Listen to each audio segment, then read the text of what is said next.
Today I'm going to talk to you guys about Hine, who published thousands of pictures of children working from such a young age. I'm going to tell you guys the impact that he had on the American viewpoint of child labor using his powerful photography. To begin, I'm going to introduce you guys to Hine. Hine was a sociologist that joined the National Child Labor Committee with a plan to end child labor. He was hired as an investigator to take photographs of child labor as early as the 1900s. In this first picture, which was taken in 1908, we can see a boy working in the shoe shining parlor. As an overall view, we can see this picture as a very happy child and happy adults being photographed. The real message behind this picture is actually how this child has to work for hours and hours using a shoe polish. Shoe polish, if being inhaled too much, can act as a drug and affect people medically. This child may seem happy, but he is actually being exposed to drugs for hours every day. The next picture, which was taken in 1908, is a picture of a little girl working in a cotton mill spinner. Even though we may see this photograph as a beautiful child with so many details, the truth and the story behind this picture is how this little girl has to work with cotton for hours and hours every day. This child is being exposed to small cotton particles which could hurt her lungs and can cause extreme future lung problems like anemia and bronchitis.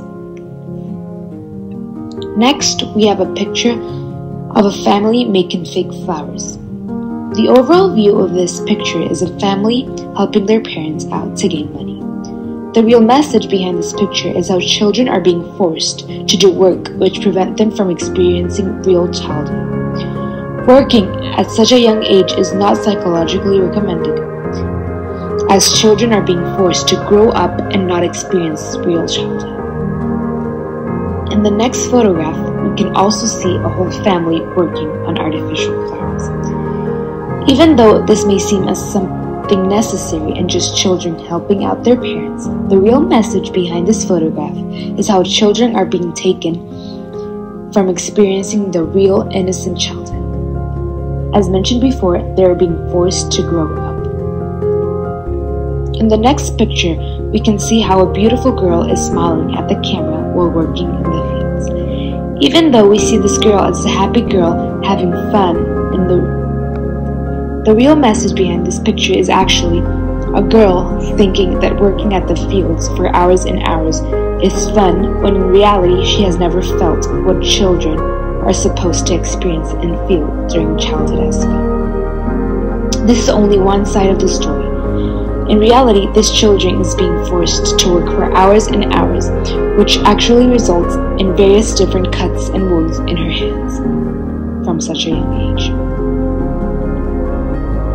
In this next picture, we see 4 different children who work at the coal mines. Even though this picture is pretty simple as we consider their facial expressions of being sad and not happy, the real message behind this picture is how their lungs are being affected because they work in coal mines for hours and hours a day. These children are being exposed to toxic fumes while working in the coal mines, which can cause fatal lung problems. This next picture shows how the whole family and friends are working and helping out with oyster shucking. This picture may seem as just children working, but in reality, what you cannot see are the sharp knives that children have to work with at such a young age for so many years. Having to learn to use such sharp and huge knives from such a young age can and do result in a lot of injuries that are not seen in this picture. The next picture is of this young boy smiling with a huge knife. Even though you may see this picture as a young child smiling at the camera, the real message behind this picture is how he has learned to work with such a huge knife at such a young age, which can and did result with the injury on his finger. If you don't see this picture carefully, the message behind this picture is how children are being forced to work with such huge knives at such a young age, and they are being prevented from experiencing their childhood.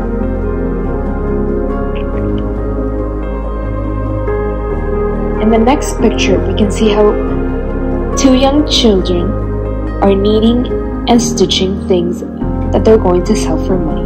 Even though you may read and see this picture as only two girls knitting, the real message behind this picture is how knitting from such a young age can actually hurt your eyesight. Having to concentrate your eyes for such a long time, in hours and hours, on a certain spot can hurt your eyesight and worsen it with time. The next and final picture, you can see how lots of young boys are standing and offering newspapers. The message hidden in this photograph is how many hours they have been standing and how rough the day has been, that they have had to get so dirty, but they still stand for long hours to gain enough money to bring home.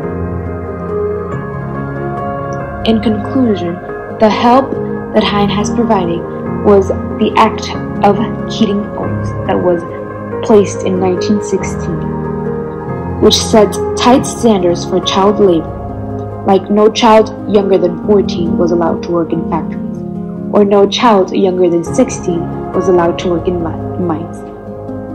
Children could also not exceed 8 hours of work and cannot start work earlier than 6 a.m. or end later than 7 p.m. Hines also helped with the National Child Labor Committee. They both helped placing the National Industry Recovery Act and the Fair Labor Act of 19...